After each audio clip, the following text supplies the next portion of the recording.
তেলের দাম 7:9 অনুপাতে বেড়ে যায়, তারপর আবার 5:3 অনুপাতে কমে যায়, ফলে বর্তমানে দাম 10.50 টাকা প্রতি লিটারে দাঁড়ায়। তাহলে শুরুতে তেলের দাম কত ছিল? উত্তর: ধরি শুরুতে তেলের দাম ছিল x টাকা পার লিটার। তাহলে প্রথমে কি হয়? তেলের দাম 7:9 অনুপাতে বেড়ে যায়। তাহলে তেলের দাম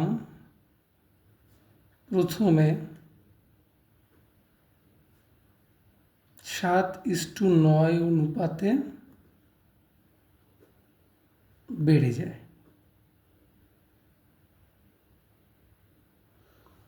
তার মানেটা কি? তার মানে হচ্ছে দাম আগে 7 টাকা হলে বেড়ে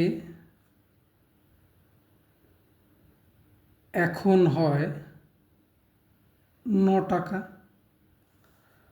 দাম আগে 1 টাকা হলে বেড়ে এখন হয় 9/7 টাকা। আর আমরা জানি দাম আগে কত ছিল? x টাকা। তাহলে দাম আগে x টাকা হলে বেড়ে এখন হয় 9x/7 টাকা। তারপরে আবার কি বলেছে? তারপর আবার দাম 5:3 অনুপাতে কমে যায়। তারপর দাম 5:3 অনুপাতে কমে যায়। তার মানে কি? তার মানে হচ্ছে দাম আগে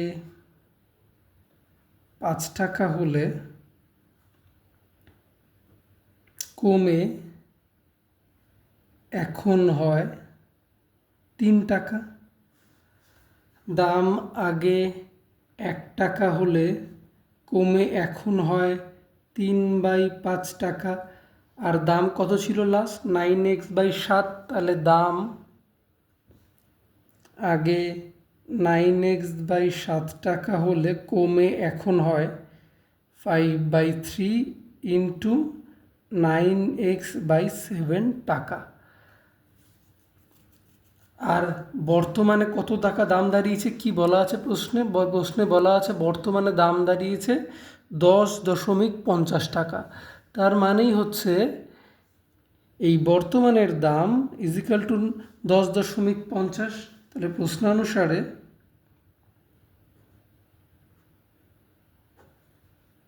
3/5 ইন্টু 9x/7 ইজিক্যাল টু 10.50।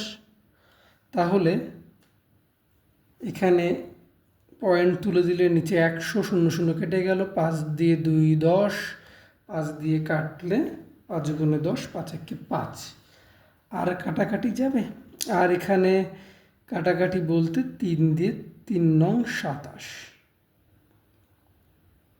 বা 3 7 21, 21 আছে, 3 7 21। তাহলে 9x/5 7 35 ইজিক্যাল টু 7/2। তার মানে হচ্ছে x equal to 35 into 7/9 into 2 equal to 5 7 32 3 5 থেকে 3, 3 7 21, 22 23 24, 245। আর নিচে হলো 18।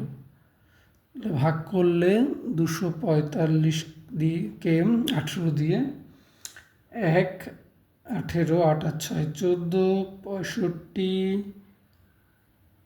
3 18 54 9 5 14, 5 আর 1 6, পয়েন্ট দিয়ে 0, 4 5, 5 আর 1 6, পয়েন্ট দিয়ে 0, আর এদিকে 5 দিয়ে 5 18 90। তার ভাগ মিলবে না, তাহলে প্রায় 13.5 টাকা। তাহলে এক্স ইজ ইকুয়াল টু 13.5 প্রায়। তার মানে উত্তর শুরুতে তেলের দাম ছিল, সুতরাং শুরুতে তেলের দাম ছিল 13.5 টাকা প্রায়। অ্যান্সার।